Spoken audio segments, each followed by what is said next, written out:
A couple of years ago, learning through a lot of Marmakomos regarding the mitzvah of Talmud Torah, there's a very peculiar reality when you start to delve into the Makairis and you recognize that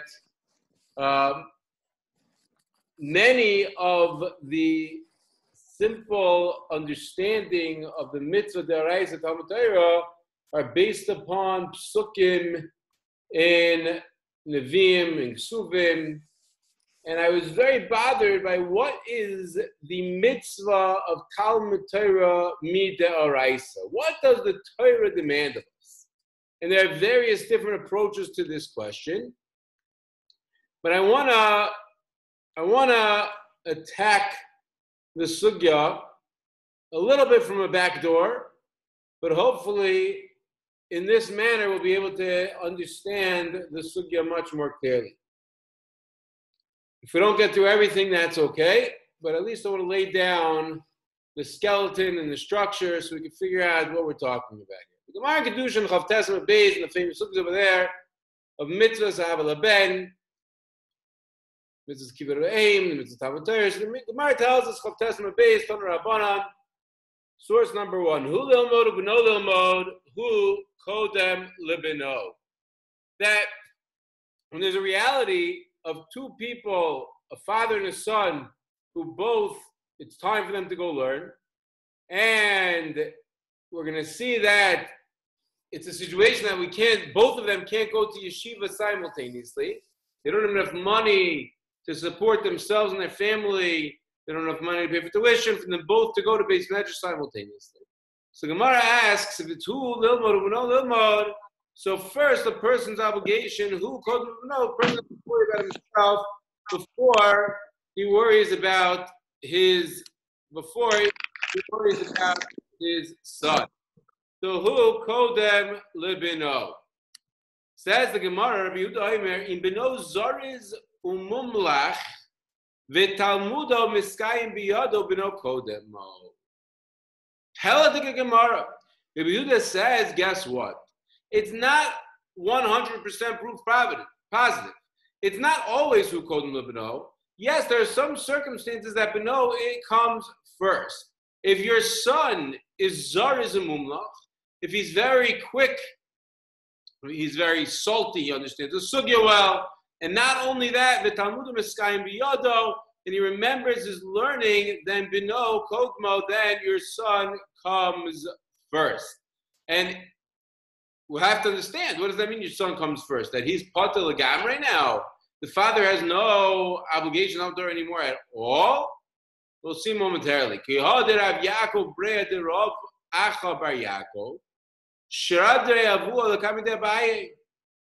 Yaakov, the son of Rav Bar Yaakov, his father sent him to go learn by Abaye. He also when he came, he saw that his son wasn't so quick to the trigger. He wasn't so good in learning. Go back home, I'll take your place. In other words, originally his assumption was to send his son. When he saw that his son wasn't living up to the task, wasn't living up to par, the stakes were very high. And therefore, he sent his son home and he says, I'll take your place. So we see from there's a certain shikol we have to take into consideration. There's a certain weight we have to deal with, is which one of these two people are going to learn better? Qualitatively, quantitatively, who's going to remember things better? That is a fundamental aspect of the mitzvah of Talmud Torah. Tell me, you have 5 seconds left before Shkia. There's one set of lulav and esrog in town. You're holding on to the lulav and esrog. Do we start making cheshbainis of who's going to be mekayim the mitzvah better? Do we start saying, oh, he's got more kavanah, he's going to think about this Kabbalistic thing? No, you're holding on to the lulav and esrog. Do the mitzvah. Mitzvah don't wait. You have the mitzvah in your hand, do it. Why all of a sudden, when it comes to Talmud Torah, we start to cheshbon? Maybe the b'nai comes first. Maybe it's more important to make sure your son learns before you learn yourself. Rashi on the Gemara there explains, Im haya b'no, source number 2, Zariz, Av rotze she'yachliach mimenu. The father wants that his son is going to succeed in learning more than himself. And there's not enough money for both of them to learn. So therefore, he'll go to the business, he'll go to work, and that'll be enough to support both of them.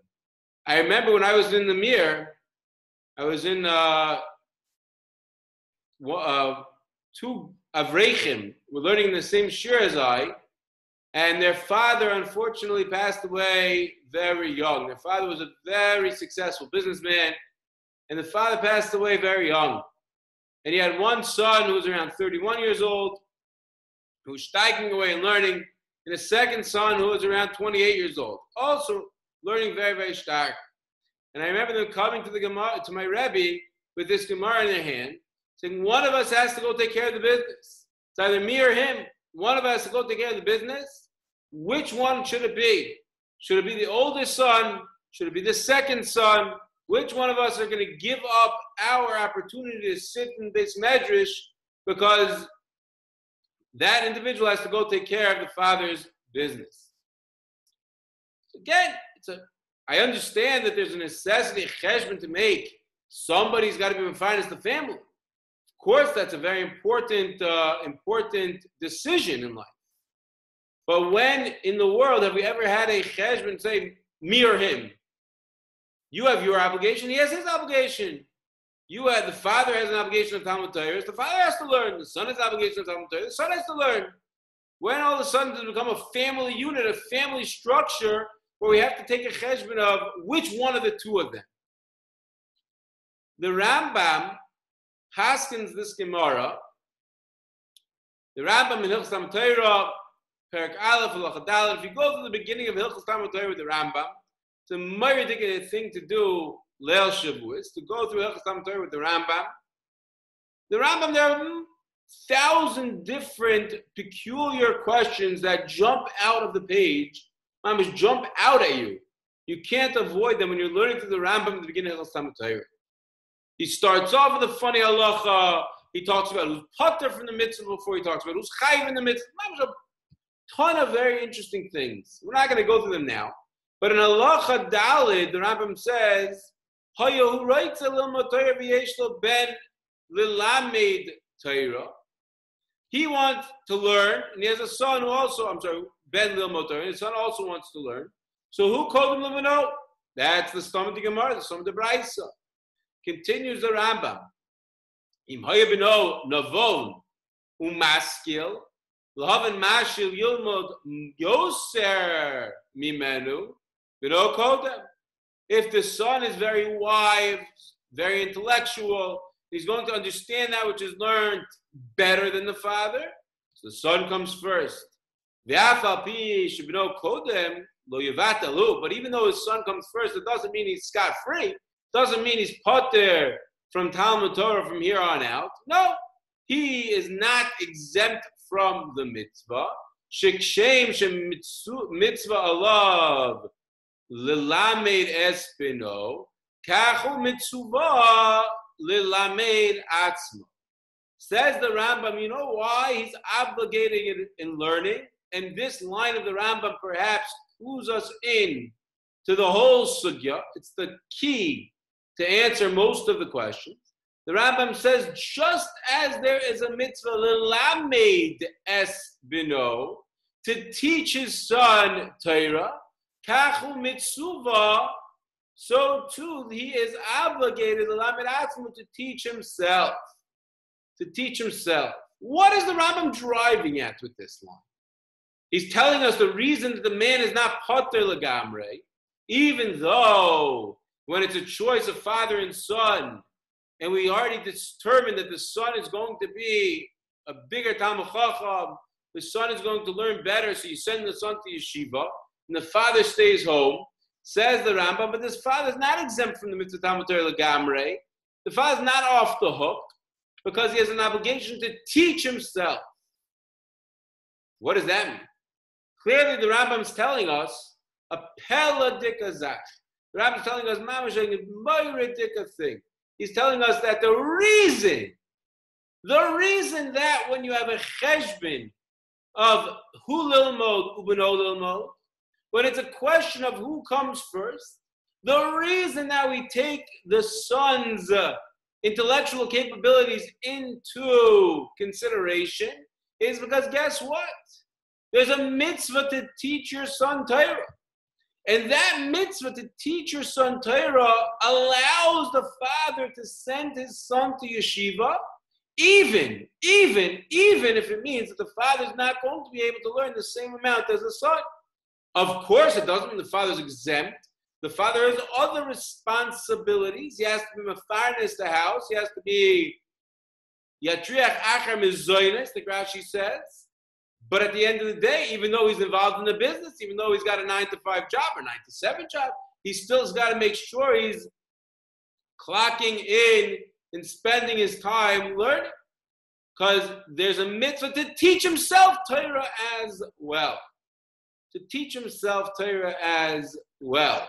In other words, the Rambam's telling us, if we're medayik carefully, if we're looking very carefully, the Rambam's telling us the mitzvah's Talmud Torah, the mitzvah's Talmud Torah is to teach your son and to teach yourself Torah. To teach your son and then to teach yourself Torah. That is a big key that hopefully we will understand and use to explain the entire sugya. The Meiri in the Gemara Kedushin over there tells us something, even a bigger chiddush. Even a bigger chiddush. Says the Meiri, if you look at the last line of the Meiri,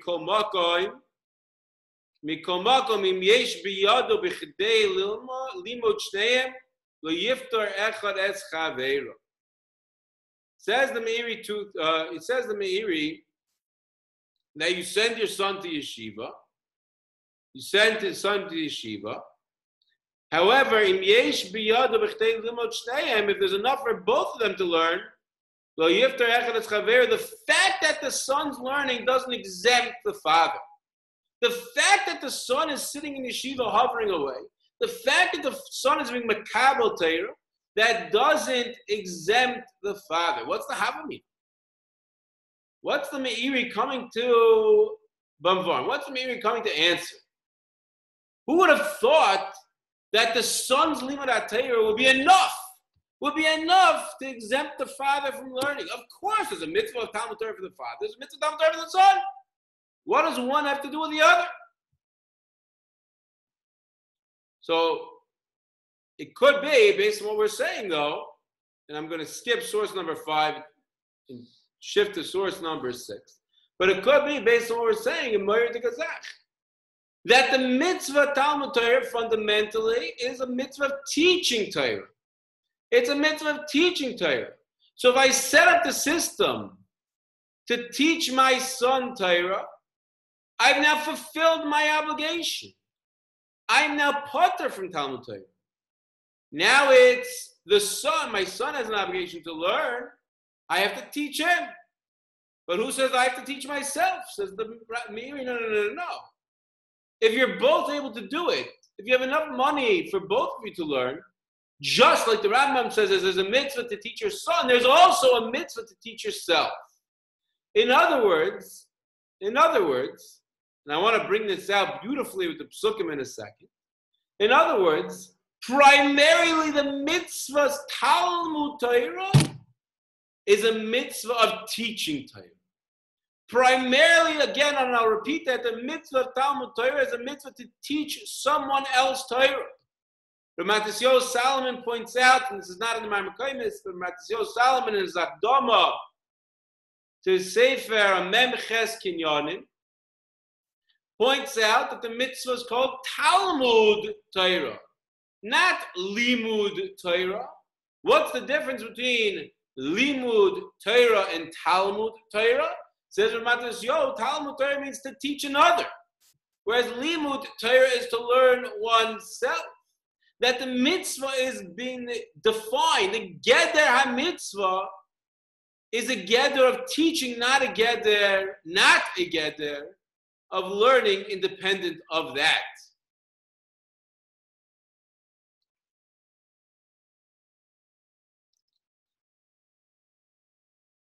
If you look at the Psukim, in source number 8, a pasuk that we're all very, very familiar with.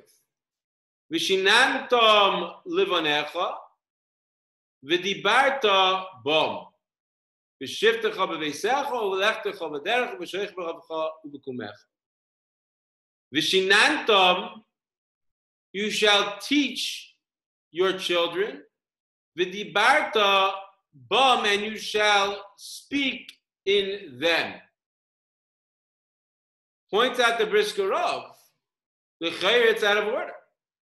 If you want to teach somebody, you have to learn yourself first. If I have a desire to give a shir about the mitzvah d'oraisa of Hilchos Talmud Torah, guess what? I first have to know the Gemaras, I first have to know what the Rambam says, and I have to know the Torah and the Shulchan Aruch, and I have to know the Psukim, and I have to know the Brisker Rav and the Shtuka from Rav Elyashiv. I got to know it. How can I teach until I know it? So why in the world did the Torah say, V'shinantim levanecha, first teach your son, then v'dibarta bom? It should be v'dibarta bom, speak and learning. Speak and learning, know what's going on, then v'shinantim levanecha. Question number 1. Furthermore, points out the Brisker Rav, what's the difference between v'shinanton and v'dibarta bom? V'shinantom levanecha doesn't just mean you shall teach your children. But the Gemara darshans, that the Torah has to be clear in your mouth. That if somebody asks you a question, you'll be able to answer them immediately. Vishinantam is a level of clarity. It's a level of clarity. Like Rabbi Chaim Brisker famously said, if it's felt in Havacha, it's felt in Havana. If one can't teach it, if one can't express it, that's a lack in his own understanding. So Vishinanton indicates a very high level of understanding, a very clear level of clarity of vision, a clarity of thought. So when we're talking about your children, it's Vishinanton lebanech. Teach your children. Make sure that it's so clear, it's so obvious, that you're able to teach it precisely and exactly as it's supposed to be. However, when it comes to v'dibarta bom, says the Brisker Rav, v'dibarta bom, speak and learning, talk about it. Just like you talk about everything else. Off the cuff, a svar from the boich, see if it works, see if it doesn't work. Weigh it this way, weigh it that way. What's going on here? Why by the children does it v'shinanton? Not only teaching, but teach with extreme clarity. And when it comes to your own obligation to learn v'dibarta, it's just v'dibarta, speak and learning, talk about it. Why the distinction? Explains the Brisker Rav, question number 2 answers question number 1. The reason that the pasuk is out of order, the reason it's first v'shinantam livanecha, and then v'dibarta bom, is based on our beautiful Gemara. If the child is able to learn better than the father, if the son is able to have the Torah mechudadim beficha, it's miskayim talmudo biyado, so then the son comes first. But despite the fact that the ikar obligation is vishinantam levanecha, despite the fact that the Torah demands when it's you or him, son comes first and not the father, nonetheless, points out the Brisker Rav, there's still the dibarta bom. We still have an independent, clear obligation to talk and learning, even if we're not going to have the shinun, even if it's not going to be so clear, and even if it's not going to be even if it's not going to be to the same degree and same level as our child. First v'shinanton, then v'dibarton. One doesn't pass to the other. They're both necessary. They're both important. But first it's v'shinanton. First, the Iker mitzvah Talmud Torah, as we mentioned, is a mitzvah of chinuch. It's a mitzvah of Talmud. It's a mitzvah of teaching, not a mitzvah of learning. Rav Elyashiv pointed out in his shir, which is recorded in his Sefer on Kiddushin,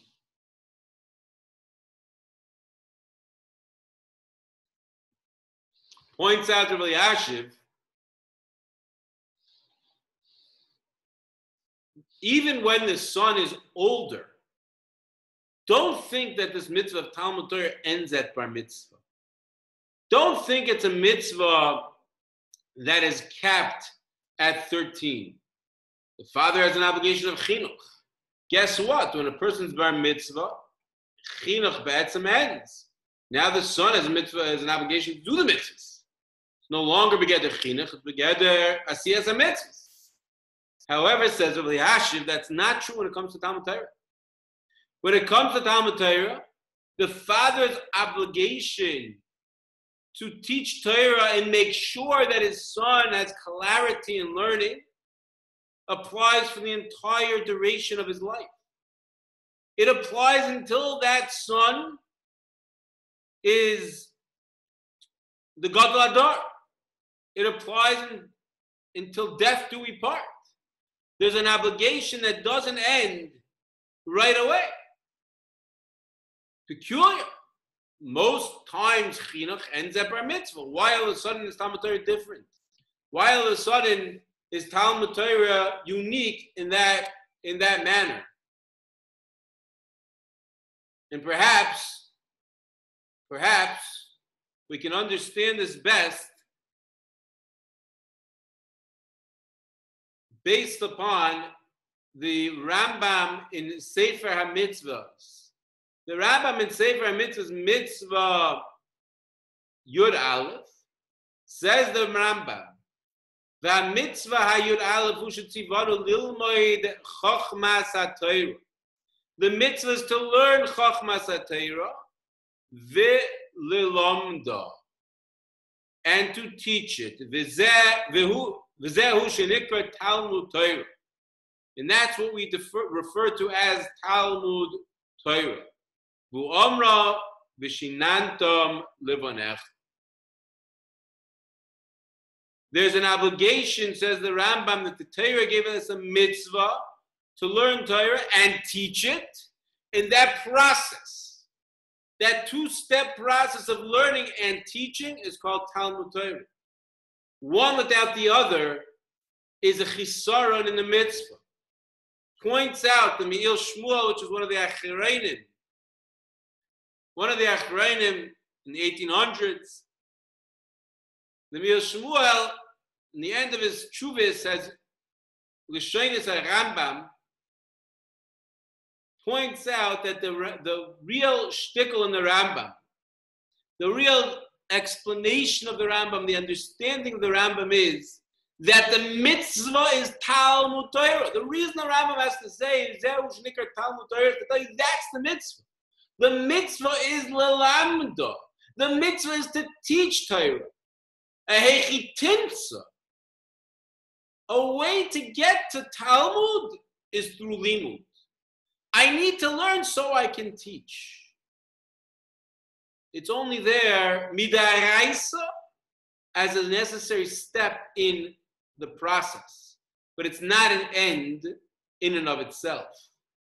It's a step to accomplish lamda, but it's not a step of limud b'fnei atzmi. We don't have to go so far as the Me'il Shmuel. We could say that Talmud Torah is a two-step process, and they're both part of the mitzvah, and they're both necessary. Perhaps that's also what the Rambam means. But whether you learn the way we are, or like the Me'il Shmuel, nonetheless, we see that the focus of the mitzvah, the oraisa, of Talmud Torah is not the limud alone, but it's the follow-up of the teaching. It's the follow-up of the teaching. And that's what we were pointing out so beautifully from the Rambam, that just as there's a mitzvah to teach your children, so too there's a mitzvah to teach yourself. Not to learn yourself, but to teach yourself.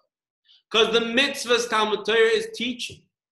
And if I'm accomplishing that mitzvah, I'm teaching, maybe I don't have to learn. Once I'm doing the teaching, maybe I don't have to learn. I'm doing step 2, maybe I could just skip step 1. No.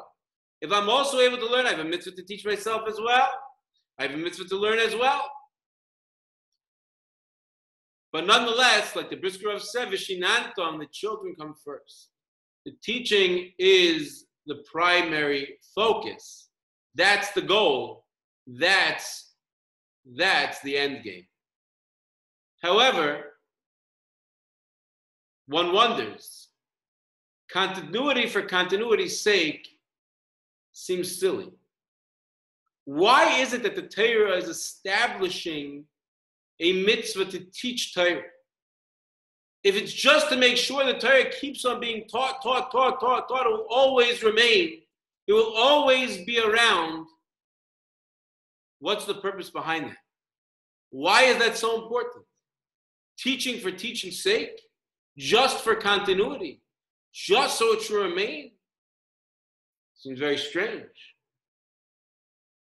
What is, philosophically, what is behind the mitzvah? Why is it that the Torah established the mitzvah of teaching Torah? Where the limud is a chitimtza, where the limud might be the first step, but it's not the end. The end is to teach. And I want to say a chiddush, but I think it's mamish beautiful. You cannot compare in the slightest one individual who went to yeshiva at the age of 18, and he had a Rebbe that explained to him the way the Gemara works, who explained to him what a good svara is and what a bad svara is, who explained to him what a proper question is and what's an improper question. You can't compare that individual to somebody who picked up his Gemara in the privacy of his own house or his own base medrash. And he picked up his Gemara and he learned from Daf Beis of Brachas till the end of Nida. The second individual might know a lot more. The second individual might have actually turned more pages, read more words. He might have a greater knowledge of the corpus of Torah and Halacha. But at the end of the day, that second individual is lacking the aleph beis. He's lacking the building blocks of Torah. He's what the Gemara described as a chamor neisei sfarim. He's a donkey. He never reached the level of a person. And he's carrying a lot of books. They're good books. Brachos and Shabbos, Eruv and Psachim, gewaltige books. But all he's doing is carrying them. He's a computer. And nowadays, we always appreciate computers. It's amazing how quick he can remember things. But at the end of the day, when it comes to Talmud Torah is not just information. It's a lot more than that. Talmud Torah, when it comes to Torah, it's understanding what was given to us at Har Sinai. It's a Messiah from generations that traces itself back all the way to Shavuos, to Har Sinai itself. We're a link in a chain, but it's a chain that starts with HaKadosh Baruch Hu. It's a chain that starts with Moshe Kibel Torah Misinai. Umasru Yeshua v'Yeshua and his king. It starts from Har Sinai. You can't have Torah without being a part of that chain. You can't have Torah without that Messiah. And therefore, a necessary step in the process of understanding Torah is learning it from a Rebbe, is being taught by a Rebbe. A Maisa that I quoted to my shir the other day, Baruch Ber, who's famous for being the Talmud Muvak of Reb Chaim, Baruch Ber, who would take a word from Reb Chaim and spend pages upon pages to understand what was Reb Chaim, the Rebbe, trying to say. Once upon a time, when he was on vacation, he was approached by some young person who wanted to, get under his skin a little bit.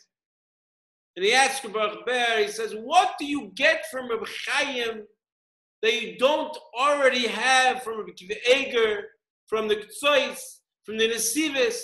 What chiddush is there in Reb Chaim that didn't exist from the Gedolei Acharonim before him? And as a beautiful, wonderful Talmud, Baruch Ber immediately travels back to his Rebbe, Reb Chaim, and he says, Rebbe, why do I need Rebbe? Why do I need to ask my Shiloh to Rebbe? Why can't I go ask Eiger? Why can't I look up the Ktsois, the Nesivis? Why do I need Rebbe? And Reb Chaim gave an answer that is so hit the nail on the head, so impactful. Reb Chaim said, Rabbi Akiva Eiger always says what's right. If you want the right answer, you could go to Rabbi Akiva Eiger. If it's a multiple choice question, you have to know if it's A, B, C, or D, you could go to the Ktsois and it'll tell you. He says, you know what I'm going to tell you? Why it's not A, why it's not B, why it's not C, and therefore it must be D. I'm the one who's going to tell you why every svara that you thought was a bad svara, and I'm going to be miyasher daitoi to have the correct, proper understanding and knowledge of Torah. In other words, the Rebbe is there not only, I shouldn't say not only, but primarily, the Rebbe is there not to teach us Torah, not to give us information, but to help us learn how to think. The mitzvah of Talmud Torah is a mitzvah of transmitting the proper methodology of thought.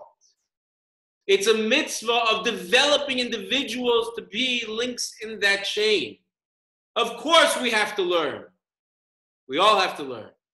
We all have to realize, recognize, and understand that we're links in a chain.